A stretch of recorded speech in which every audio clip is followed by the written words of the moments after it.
on to the other breaking coming in, that China has ruled out bilateral talks with India until Doklam issue is resolved. Now, this is a very hard position perhaps taken by China, ruling out any sort of bilateral dialogue with India. What does it really indicate, and the kind of implications it's likely going to have as far as Sino-India ties are considered? And that perhaps is a big question. And our political editor Aishwarya joins us on this story. Aishwarya, now what does this explain or indicate, China taking this position, trying to in fact put some sort of pressure on India, and the implications that it's going to have now from here on as far as the ties between the two nations are considered? Well, Sakal, this is a major escalation from the Chinese side. This is happening while the Indian NSA is going to be in Beijing on the 27th and 28th of this month for the BRICS NSA meeting. But then we are being confirmed by our sources that all of the bilaterals, or rather, if any bilateral could have happened between India and China, which the Indian side was rather trying for, has been called off. So this is a major escalation which is being done from the Chinese side. Their precursor remains that yes, Doklam issue needs to be sorted, and this is something which is really sending a very strong message down to New Delhi. This is happening right few days prior to the Indian NSA Ajit Doval all set to arrive in Beijing. Once again, that is for the BRICS NSA meet, but on the sidelines, the Indian government was expecting a bilateral between the Indian NSA and then its Chinese counterpart, but that has been called off.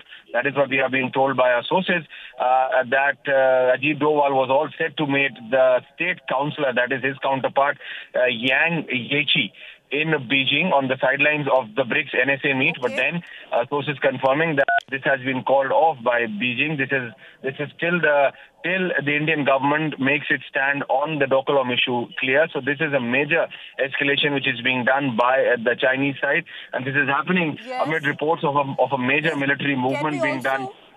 Yes.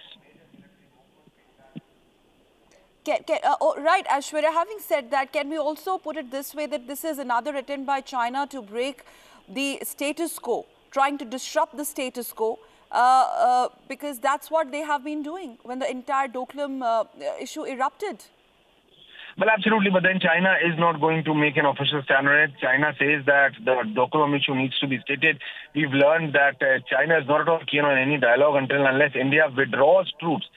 This is quote-unquote from our sources within the Chinese administration. They say that India need to withdraw troops from Doklam, and that is a precursor for a meeting between the Indian NSA Ajit Doval and then the Chinese state councillor, that is counterpart Yang Jiechi, on the sidelines of BRICS NSA meeting, because the Indian government, that's what we are being indicated, has been trying for a while for a bilateral between both the NSAs.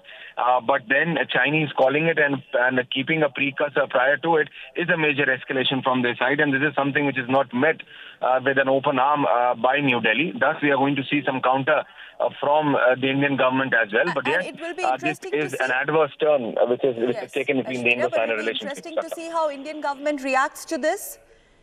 Aishwarya, so it will be interesting, perhaps important to see how India takes a position on this in response to China's hardening its stand.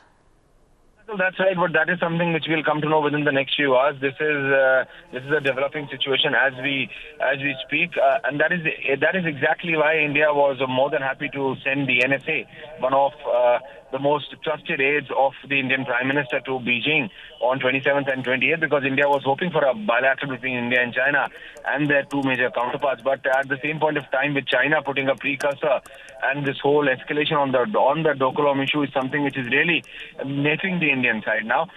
Though India has been quiet and India has not upped the ante on this issue, but after China putting a precursor and calling all the bilaterals off, because the NSA and then the junior officers who have been visiting NSA were also supposed to meet.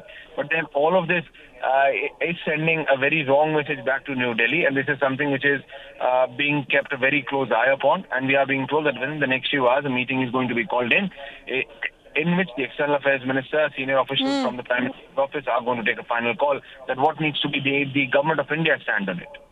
Sakal. Aishwarya, let's talk a bit more about now what's likely going to happen. Do you see this is going to, in fact, perhaps it's already developed into a stalemate kind of a situation, and impasse needs to be broken. But the question is, if both sides refuse to budge from the stand, how will it move further? Well, China has made its position clear. What happens next? What should happen next?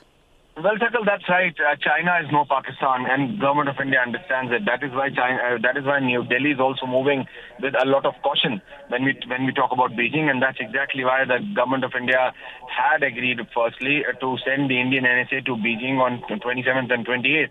But the manner in which Beijing has reacted on the Doklam issue is something which has taken the government of India by surprise as well, because this kind of escalation has never happened, especially by the Beijing side on such an issue. But this time around, a precursor being set for a bilateral between the NSA that India need to withdraw troops from its own territory. China is trying to name or rather put a tag on Indian region, and they are trying to flex their muscles upon it. Thus, this is not met with open arms with New Delhi, and that's why we are stating this calls for an important meet, and that is exactly which has been called in within the next few hours. Senior officials from the Prime Minister's Office, External Affairs Ministry, MOD, all of them are going to be present, and we are going to bring you the latest from there. But as of now, this is clear that a precursor has been put, and the bilateral between the Indian NSA and then its Chinese counterpart, the State Councillor Yang Jiechi, has been called off as of now by Beijing, and government of India there has been caught in a bit of a surprise. But yes,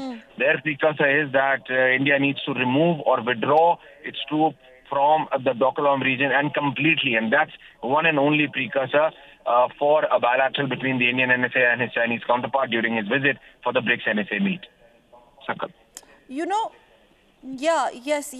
In fact, just quoting S. Jaishankar, a foreign secretary, recently at Singapore addressing an ASEAN lecture, he said that, and I quote him, India-China must not allow differences to become disputes.